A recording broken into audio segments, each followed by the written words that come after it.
pikir saya ikuti semua itu perkembangan dalam itu masyarakat, dan semenjak berada di dalam bersih lebih agak terdedah, more open to all these things, dan saya rasakan bahwasanya tidak cukup untuk hanya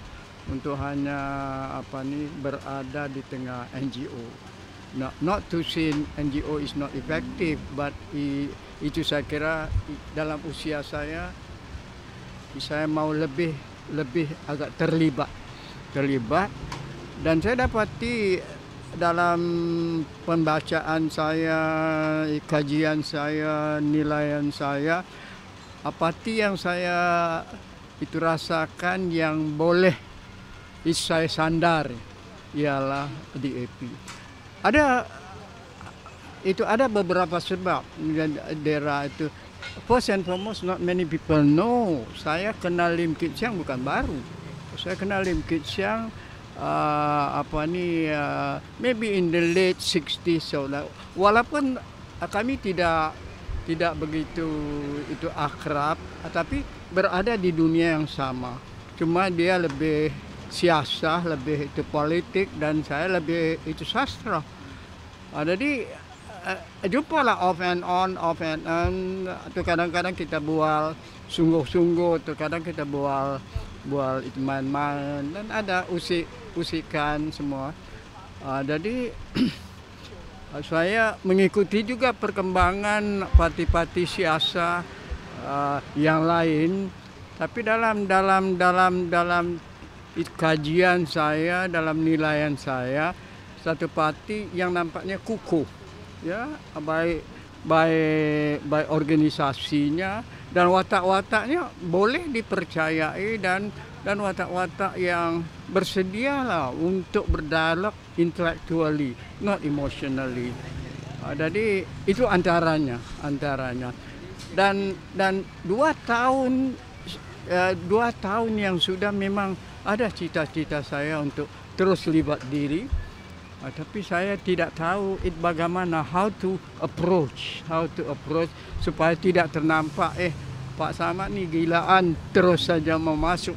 Jadi saya tunggu saat sebenarnya dari off and on, berbual, berjumpa, dan pada waktu yang saya kira-kira terangsang, sebab ada satu waktu saya kira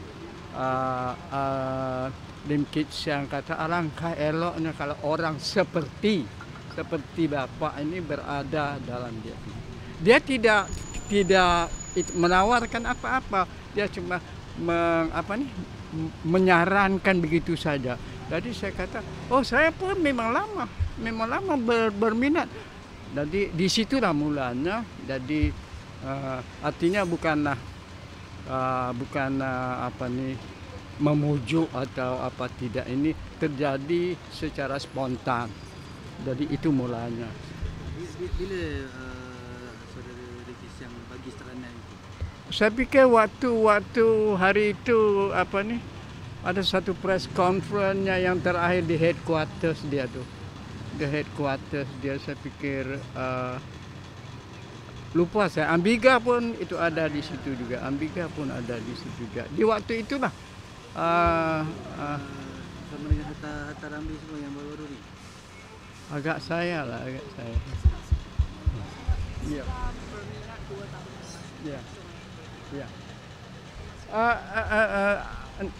Not meaning tidaklah secara total lah. Saya pikir it is more useful to me if I'm in it, because I think dalam dunia yang lain benda itu tidak dapat bergerak.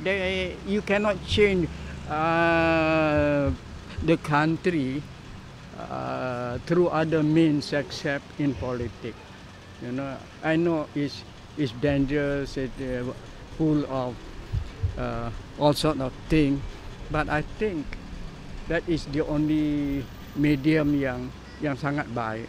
Dan Pak Samad masuk DAP ni macam satu perkara yang mengejutkan.